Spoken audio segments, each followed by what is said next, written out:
इस वीडियो के अंदर एक टेंस की वर्कशीट डिस्कस करने वाले हैं। और चाहे किसी भी बोर्ड से क्लास 10th में हो, HBSC, CBSE या कोई भी दूसरा बोर्ड, टेंस सिलेबस में होते हैं। सिलेबस का एक इंपॉर्टेंट हिस्सा भी होता है और कम से कम 2 नंबर का या 2 मार्क्स आप कह लीजिए उतने के तो सेंटेंसेस टेंस से रिलेटेड जो है एग्जाम में आते हैं इंग्लिश ग्रामर के अंदर। ठीक है, 10 मार्क्स की ग्रामर है, उसमें से ठीक ठाक परसेंटेज में कम से कम 2 या 3 नंबर जो है वो टेंस टॉपिक के होते हैं।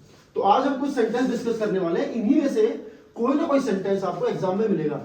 इन्हीं में से मिलेगा से मेरा मतलब ऐसा कभी नहीं होता है कि एग्जैक्ट ये सेंटेंस मिलेगा, माने इससे मिलता जुलता कोई ना कोई रूल आपको एग्जाम में फेस करने को मिलेगा। ठीक है, तो सबसे पहले फर्स्ट सेंटेंस है, C dash the railway station before the train came. कईयों बार हम लोगों ने ऐसा सेंटेंस डिस्कस किया है, जब भी सेंटेंस के बीच में बिफोर या आफ्टर वर्ड आता है और ऐसा वर्ड जब भी आपके सामने आएगा उसके एक तरफ आप हमेशा पाएंगे वर्ब की सेकंड फॉर्म,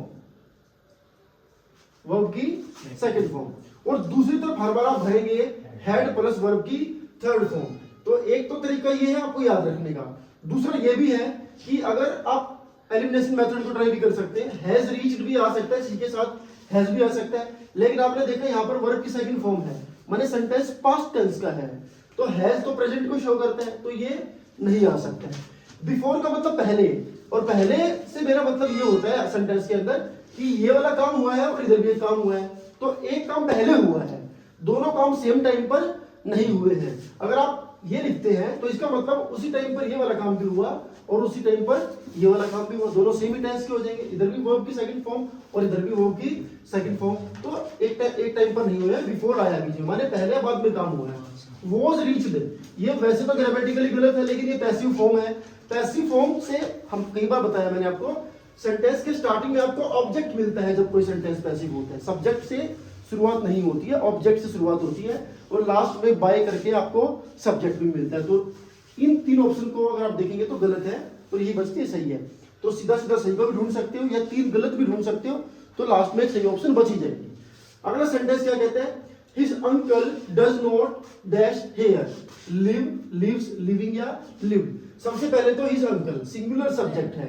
इनमें से क्या क्या चीज आ सकती है, इसमें से ये भी आप इसमें भर सकते हो, ठीक है, ये भी भर सकते हो, ये नहीं आ सकती। सिंगुलर सब्जेक्ट जब भी होता है या तो पास्ट में भरोगे तो वर्ब की सेकंड फॉर्म आएगी, प्रेजेंट में अगर आपने भरना है तो फिर वर्ब की फर्स्ट फॉर्म के साथ एस आपको उधर भरना पड़ेगा। अकेली बिना एस वाली वर्ब नहीं आएगी।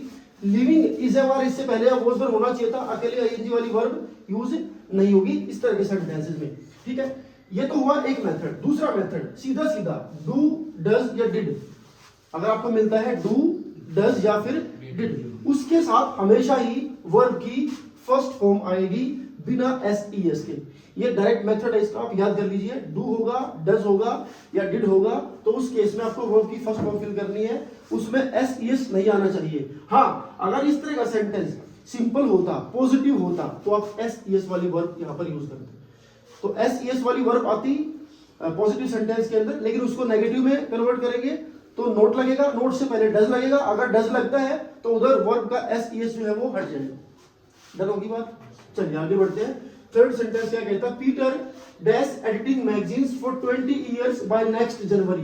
सिंस 4 अगर कहीं पर आता है, सिंस और 4 और उसके बाद एक टाइम दिया होता है, तो आपको ये बात आपके दिमाग में फिक्स होनी चाहिए कि वहां पर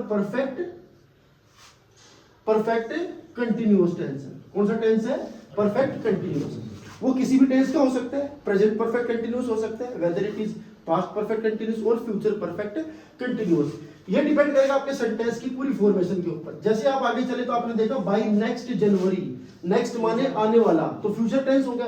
तो इसका मतलब परफेक्ट कंटिन्यूअस तो आपने पहले आइडेंटिफाई कर लिया कि वो तो है ही है इसमें, प्लस अब आपने ढूंढ लिया कि फ्यूचर भी है, माने फ्यूचर परफेक्ट कंटिन्यूअस। और अब जब इसको आप देखेंगे तो आपको ढूंढ लेना है कि फ्यूचर परफेक्ट कंटिन्यूअस वाली ऑप्शन कौन सी है।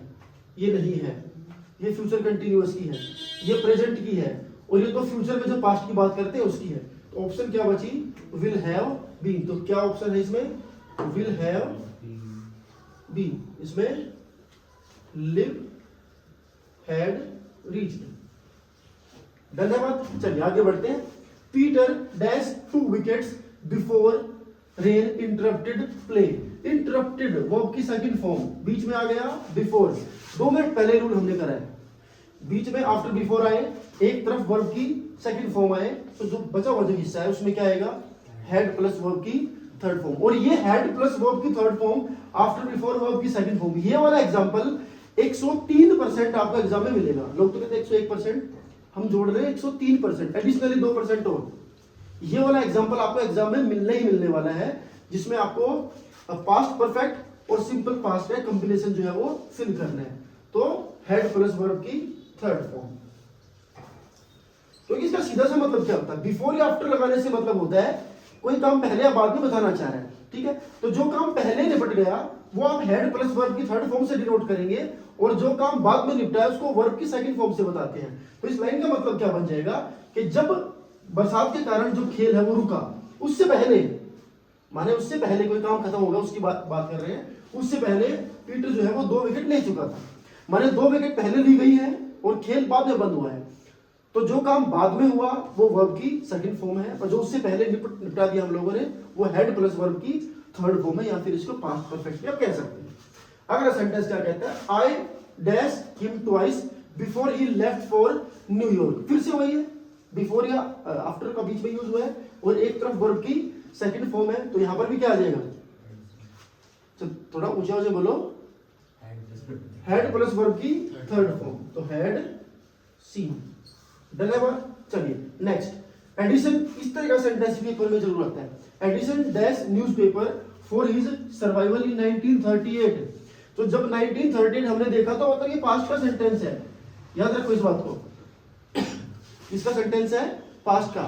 वी आर इन 2026, 2026 में है, और बात कब की हो रही है, 1938 की, तो सेंटेंस पास्ट में है। तो जो भी वर्ब आएगी सोच समझ के ढूंढनी है, वो पास्ट की होनी चाहिए। सेल वर्ब की फर्स्ट फॉर्म है, प्रेजेंट को शो करती है। इज सेलिंग प्रेजेंट को शो करती है, बची क्या, सोल्ड। एक तरीका। दूसरा तरीका, जब भी पास्ट में कोई रूटीन की बात करते हैं कि उस जमाने में फला आदमी ऐसा काम हर रोज करता था या वो ये करता था, वहां पर भी वर्ब की सेकंड फॉर्म यूज होती है। ये वाला भी आप रूल याद कर सकते हैं कि पास्ट में डेली या हैबिट या किसी डेली होने वाले किसी काम के लिए, रूटीन एक्टिविटी के लिए वर्ब की सेकंड फॉर्म का जो है वो यूज किया जाता है। लास्ट सेंटेंस हमारा है, the postman dash the post by 11 AM every day. Every day माने हर रोज, हर रोज माने ये तो रूटीन का काम है, जो प्रेजेंट में रूटीन होता है कि हर रोज, हाँ ये काम तो हर रोज इतने बजे होता ही होता है, मैं रोज सुबह उठ करके मंदिर जाता हूँ, हम सब स्कूल जाते हैं, जो भी रूटीन हमारा है, उन रूटीन को एक्सप्रेस करने के लिए हमेशा ही वर्ब की फर्स्ट फॉर्म का इस्तेमाल होता है। तो द पोस्टमैन के साथ वर्ब की फर्स्ट फॉर्म आपने ढूंढ लेनी है। ये फर्स्ट फॉर्म नहीं है, ये भी फर्स्ट फॉर्म नहीं है, दोनों फर्स्ट फॉर्म है। पहले सेंटेंस के अंदर हम दूसरे सेंटेंस में डिस्कस किया था, अगर सिंपल प्रेजेंट आपने बताना है, वर्ब की फर्स्ट फॉर्म यूज करनी है। सब्जेक्ट अगर हमारा सिंगुलर है तो उसके साथ हमेशा एस का इस्तेमाल जो है वो होगा। तो डिलीवर्स हमारा जो है वो सही जवाब है। आई होप मेरे बच्चों आपको समझ में आया होगा। अगर वीडियो पसंद आई हो तो लाइक करें, शेयर भी कर सकते हैं, और चैनल को क्या कर सकते हैं, जोर से बोलो, सब्सक्राइब।